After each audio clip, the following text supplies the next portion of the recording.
Good morning class 10। मैं आज आपका हिंदी काव्यखंड से 5th चैप्टर सूर्यकांत त्रिपाठी निराला द्वारा रचित उत्साह है आपका। तो सबसे पहले जान लेते हैं सूर्यकांत त्रिपाठी निराला जी के बारे में।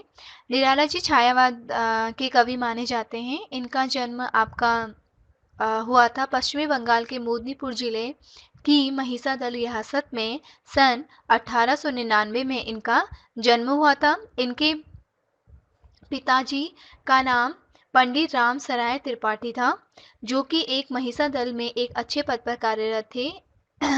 इनकी माता का नाम रुक्मणी देवी था, जो कि एक धार्मिक महिला थी। और इन्होंने संस्कृत, अंग्रेजी, बांग्ला भाषाओं का अध्ययन घर पर ही किया था। और जो हिंदी है इन्होंने ये खुद अपने सेल्फ स्टडी से इन्होंने सीखी थी। उसके बाद से इनकी साहित्य के साथ साथ दर्शन व संगीत में विशेष रुचि थी। इनको बचपन में ही कुश्ती, घुड़सवारी और खेती का भी क्या था, बहुत शौक था। और जब ये बहुत छोटे थे तभी इनकी माता का स्वर्गवास हो गया था। निराला जी का पारिवारिक जीवन बहुत कष्टमय था। कुछ ही वर्षों के अंतराल में उनके परिवार के अनेक सदस्यों का भी स्वर्गवास हो गया था। 13 वर्ष की अल्प आयु में इनकी शादी मनोहरा देवी से हुई थी। उनकी पत्नी व एक पुत्र पुत्री को जन्म देकर वो भी इस संसार से चली गई थी। तो जो निराला जी का जीवन था वो कैसा था, संघर्षों से भरा था, कठिनाइयों से भरा था। उन्होंने अपने जीवन में दुख बहुत देखे, दुखों का सामना काफी किया था, सुख की अनुभूति बहुत कम की। सदैव समस्याओं से जूझते रहे निराला जी। निराला जी का पूरा जीवन दुखों की कहानी रहा। पुत्री सरोज की मृत्यु ने तो उनके हृदय को तार तार कर दिया। उनकी पुत्री थी सरोज, जिसकी मौत का उनको बहुत ज्यादा गहरा सदमा पड़ा था। निराला जी एक अच्छे व्यक्तित्व थे, एक धनी कवि थे। उनके पास जो उनका काव्य संग्रह है वो बहुत ज्यादा है। जो निराला जी थे वो क्या थे, एक निडर कवि थे, एक फक्कड़ स्वभाव के थे। उनकी कविताओं में हमेशा चेतना से भरी होती थी, उत्साह से भरी होती थी। तभी उनके द्वारा रचित हम आज जो कविता पढ़ रहे हैं उत्साह, तो उसमें क्या है, जोश है, उमंग है। राइट। तो आइए आगे बात करते हैं इनके बारे में। इतना सब कुछ करने के बाद, इतना कहानी संग्रह लिखने के बाद सन 1961 में ये क्या हो गए थे, परलोक सुधार गए थे, मतलब इनका स्वर्गवास हो गया था। इनकी कहानी संग्रह के बारे में हम बात करें तो इनका काव्य संग्रह है अनामिका, परिमल, तुलसीदास, गीतिका, अणिमा, कुकुरमुता, मेला, अर्चना, आराधना, नए पत्ते, गीत कुंज, ये इनका काव्य संग्रह है। कहानी संग्रह है इनका लिली, सखी, सुकुल की बेटी, चतुरी, चमार। उपन्यास अप्सरा, अलका, प्रहलाद, ध्रुव, शकुंतला, भीष्म। रेखा चित्र है इनका कुल्ली, भाट, बिल्ले, सुर, बकरिया। तो ये क्या है, इनका रेखा चित्र है। तो ये इनका काव्य संग्रह था। आइए इनके द्वारा रचित उत्साह कविता को पढ़ते हैं। तो आइए स्टार्ट करते हैं क्लास 10th सूर्यकांत त्रिपाठी निराला जी द्वारा रचित उत्साह। सबसे पहले हम ये जान लेते हैं कि उत्साह कविता में कवि निराला जी ने क्या बताने का प्रयास किया है। देखिए बेटा, ये कविता उस समय की लिखी है 1947, जब हमारा देश आजाद हुआ था। ठीक है।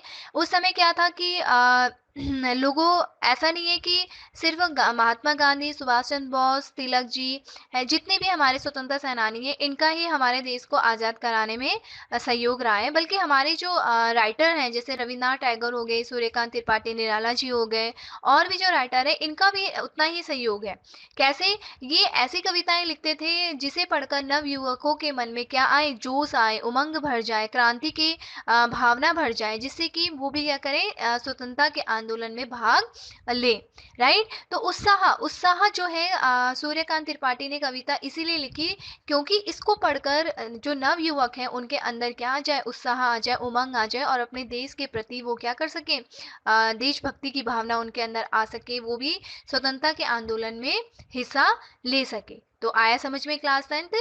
इस कविता का आधार क्या है, ये उस समय 1947 से पहले की लिखी हुई है। क्यों लिखी गई, ताकि इस कविता को पढ़कर नागरिकों के अंदर जो हमारे युवक हैं, नव युवक हैं, उनके अंदर जोश आए, क्रांति की भावना आए। ठीक है। Good morning class 10। आइए स्टार्ट करते हैं अपनी कविता उत्साह, जिसका पहला पद है। बादल गरजो घेर घेर घोर गगन धारा धर ओ, ललित ललित काले घुंघराले बाल कल्पना के से प्याले, विद्युत छवि उर्मे कवि नवजीवन वाले, व्रज छिपा नूतन कविता फिर भर दो बादल गरजो। तो ये सूर्यकांत त्रिपाठी निराला जी द्वारा रचित कविता है, जिसका जो कुछ पंक्तियां आपके सामने मैंने पढ़ी। तो सबसे पहले इन कठिन शब्दों के बारे में जान लेते हैं। घोर, घोर का अर्थ होता है जोर से। धारा धर, धारा धर का अर्थ होता है बादल, ठीक है। और ललित का अर्थ होता है नए। विद्युत छवि, विद्युत छवि का अर्थ होता है बिजली का सौंदर्य। और का अर्थ होता है हृदय, राइट। नूतन का अर्थ भी होता है नवीन। और गर्जों का अर्थ होता है बरसना। तो आइए स्टार्ट करते हैं। कविता क्या है? बादल गरजो घेर घेर घोर गगन धारा धर ओ। इसमें क्लास लेखक ने इसमें बादल का वर्णन दो रूपों में किया है। जो बादल हैं, ये आपको बादल दिखाई दे रहे होंगे, ठीक है। यहाँ जो है इसका वर्णन कवि ने दो रूपों में किया है। एक तो जो लोगों की प्यास को बुझाता है, और दूसरा कवि के रूप में जो अपने विचारों से लोगों के अंदर उत्साह भरना चाहता है। यहाँ कवि ने बादल का वर्णन दो रूपों में किया है। एक वो बादल जो लोगों की प्यास बुझाता है, और दूसरा जो कवि के रूप में जो बादल क्या कर रहे हैं, अपने विचारों से लोगों के अंदर उत्साह भर रहे हैं, राइट। तो यहाँ कवि क्या कहना चाहते हैं? घेर बादल गरजो घेर घेर घोर गगन धारा धर ओ। हे बादल तू रिमझिम फुहारे बनकर मत बरसना। हे बादल तुम रिमझिम फुहारे बनकर मत बरसना। तुम गर्जना करते हुए आओ, ऊंची आवाज करते हुए आओ, और पूरे आसमान में छा जाओ। बादल गरजो आया है ना। हे बादल तुम क्या रिमझिम फुहारे बनकर मत बरसना, बल्कि तुम गर्जना करते हुए आना, आवाज करते हुए आना, और पूरे आसमान में छा जाना। ललित ललित काले घुंघराले बाल कल्पना के से प्याले, है ना। तो यहाँ आगे वो कह रहे हैं कि तुम तो छोटे बच्चों के काले घुंघराले बालों की तरह लगते हो। तुम कैसे लगते हो? जैसे छोटे बच्चे के होते हैं ना काले घुंघराले बाल। तो वो कवि ये कह रहे हैं कि तुम तो क्या है बादल, तुम तो कैसे लगते हो? एक छोटे बच्चे की तरह। बाल है ना, बाल जो बच्चों के घुंघराले बाल होते हैं, वैसे ही बादल तुम लग रहे हो। बाल कल्पना के से प्याले, और बच्चे जैसे अपने मन में बहुत सारी चीज़ों की कल्पना करते हैं ना, कि मैं एवरेस्ट पे चढ़ जाऊंगा, मैं ये कर दूंगा, मैं वो कर दूंगा, है ना। तो उसी तरीके से तुमने भी अपने अंदर इतने सारे सपने, इतनी सारी उमंग अपने अंदर भरी है, राइट। आगे वो कह रहे हैं, विद्युत छवि उर्मे कवि नवजीवन वाले, वृज छिपा नूतन कविता फिर भर दो बादल गरजो। आगे वो कह रहे हैं कि तुम तो छोटे बच्चों के काले घुंघराले बालों की तरह लगते हो, तथा बाल कल्पना के समान तुम पाले हो। तुम बाल कल्पना के समान क्या हो? पाले हो। कवि बादल रूपी कवि से कहते हैं, तुम अपनी कविता में बिजली के समान जोश और चेतना भर दो। मतलब यहाँ कवि जो नए नए कवि आ रहे हैं, यहाँ जो निराला जी हैं, वो उनसे कह रहे हैं, किनसे? जो नए नए कवि आ रहे हैं उनसे ये कह रहे हैं कि तुम अपने कविता में बिजली के समान क्या भर दो? जोश और चेतना भर दो। बिजली के समान अपनी जोश और चेतना भर दो, ताकि जो तुम्हारी कविताएं पढ़कर नव युवकों के अंदर क्या आए? क्रांति की भावना आए, उनके अंदर भी क्या भर जाए? उत्साह भर जाए। आगे वो कह रहे हैं कि अपनी कविता में जोश और चेतना भर दो, और अपनी कविता का संचार पूरे आसमान में कर दो। अपनी कविता का संचार पूरे आसमान में कर दो, जिसे पढ़कर नव युवक में जोश, उत्साह तथा क्रांति का भाव आ जाए। तो ये थी हमारी कविता उत्साह का पहला पद, जिसमें कवि ने क्या बताया है? यहाँ बादल का वर्णन दो रूपों में किया है। कितने रूपों में किया है? दो रूपों में किया है। एक तो जो किसकी? लोगों की प्यास बुझाता है, और दूसरा जो अपने विचारों से लोगों के अंदर उत्साह भरता है।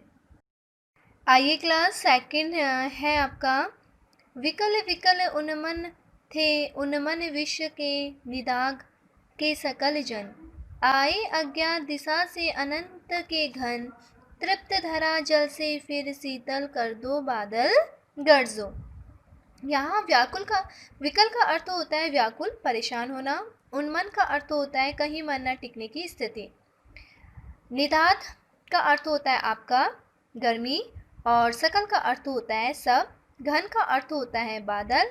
धरा का अर्थ होता है धरती, और तृप्त का अर्थ होता है गर्म, राइट। शीतल का अर्थ होता है ठंडा। तो आइए स्टार्ट करते हैं। विकल विकल उन्मन थे, उन्मन विश्व के निदात के सकल जन।